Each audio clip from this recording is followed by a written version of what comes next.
वाला होता है बैक पार्ट। टोटल ब्रेन के 3 भाग हो जाते हैं।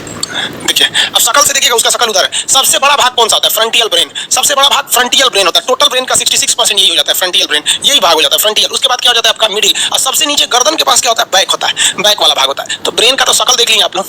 इसे कौन सी हड्डी सुरक्षा देती है? क्रेनियम नामक हड्डी सुरक्षा देती है। अब हम यहाँ आते हैं अपने टॉपिक पर।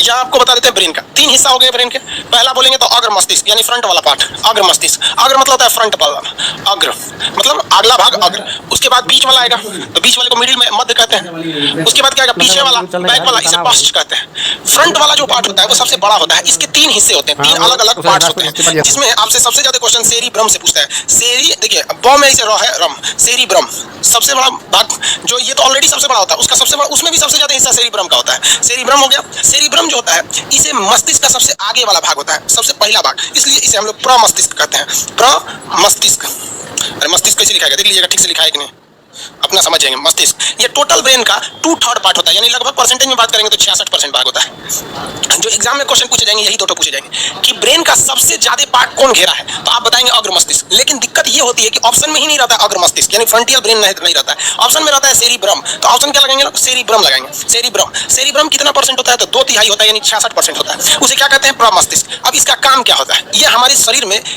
मेमोरी सिस्टम को पैदा करता है। मेमोरी यही कंट्रोल करता है। अगर जिसका सेरिब्रम खराब हो गया ना, उसकी मेमोरी अच्छी नहीं रहती है। अब आप किसी को देखते होंगे कि वो भुला जाता है कोनो बतिया, किसी को देखेगा आप कौन है, तो लोग इशारा करेंगे तो बाबूजी हैं, तो ओहो पापा, भुला जाता है कोनो बतिया। तो जिसका सेरिब्रम कमजोर रहेगा उसकी याददाश्त कमजोर रहेगी। स्टूडेंट लाइफ में सेरिब्रम का मजबूत होना बहुत ज्यादा जरूरी है। ये सेरिब्रम अगर मजबूत रहेगा तो जो पढ़े वो हमेशा याद रहेगा। आप स्टूडेंट को छोड़िए ना, टीचर्स लोग का सेरिब्रम कमजोर रहता है, नोट्स देख के पढ़ाता है। हिंदुस्तान का वो बर्बाद करने में आधा योगदान टीचर लोग का भी है। हिंदुस्तान के लगभग 50 से 60% टीचर्स, खास करके जीएस सेक्टर में, अब हम तो जीएस की बात करेंगे, बाकी को बात हम क्या करेंगे, वो नोट्स देख के पढ़ाते हैं। क्यों? क्योंकि बेचारे लोग का सेरिब्रम क्या है? कमजोर है। और आप लोग का अगर सेरिब्रम कमजोर है तो एग्जाम में भूल जाएंगे, मजबूत रहेगा तो याद रहेगा। अब ये बढ़ता कैसे है? तो इसके 2-3 रास्ते हैं बढ़ने के। सबसे पहले चीज क्या है, आपको हेडेक नहीं लेना है। आप देखेंगे लड़का सब ना 2-4 चीजें ही हमेशा सोचते रहता है, लड़की सब भी, लड़का सब भी, कि कोनो लड़की के पीछे पटेले रहेगा, उसको सोचेगा ऐसे करेगी वैसे करेगी। चाहे सोचेगा ब्याह हो जाता तो कितना अच्छा रहता, हमारी जिंदगी दूसरी हो जाती, हम दोनों एक हो जाते, फिर 3 हो जाते। रे पगला कहीं का। ये प्यार मोहब्बत कुछ नहीं होता है। इस प्यार मोहब्बत का मेन कारण है ये हाइपोथैलेमस का, आगे समझाएंगे। तो जिन लोगों के अंदर कुछ खास चीजें सोचते रहते हैं, फैमिली को सोचेंगे कि इनको क्या होगा, आप देखेंगे ना 8-10 टॉपिक होगा, आप उसी के बारे में सोचते होंगे। लड़की से भी सोचेगी हमें खूब अच्छा लड़का मिलता, ओहो कितना ध्यान रखता, हमारे हाथ में खुद मेहंदी लगा देता, उठा के चाय ले आके पिला देता, मतलब कैसा लड़का मिलेगा वहाँ पे।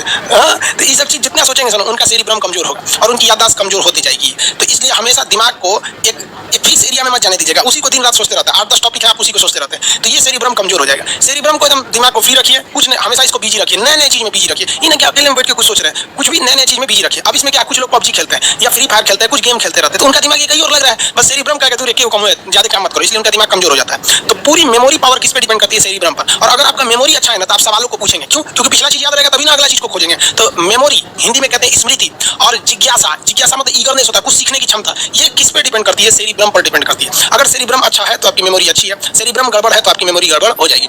देखिए दवा वगैरह इसके लिए नहीं आती है, ब्रेन के लिए ज्यादा दवा वगैरह नहीं आती है। आप एक चीज खा सकते हैं, आयुर्वेदिक दवा है जिसका नाम है दिमागीन। ये आयुर्वेदिक दवा है हमदर्द की, टेस्ट भी अच्छा रहता है, च्यवनप्राश की तरह होता है। दिमागीन एक दवा होती है, लिख लेंगे लोग इसको। ये 1 चम्मच खाना होता है, ये आयुर्वेदिक है, नुकसान नहीं करता। 1 चम्मच खाइए और ठीक ठाक से रहेंगे, बाल नहीं झड़ने देता है, क्योंकि दिमाग पे टेंशन लेंगे तो ये होगा। अरे बेवकूफ, दिमागीन का नाम इंग्लिश में क्या लिखना है? बेवकूफ कहीं का दिमागीन ले, इसीलिए बोलते हैं सीबीएसई वाला लोल होता है।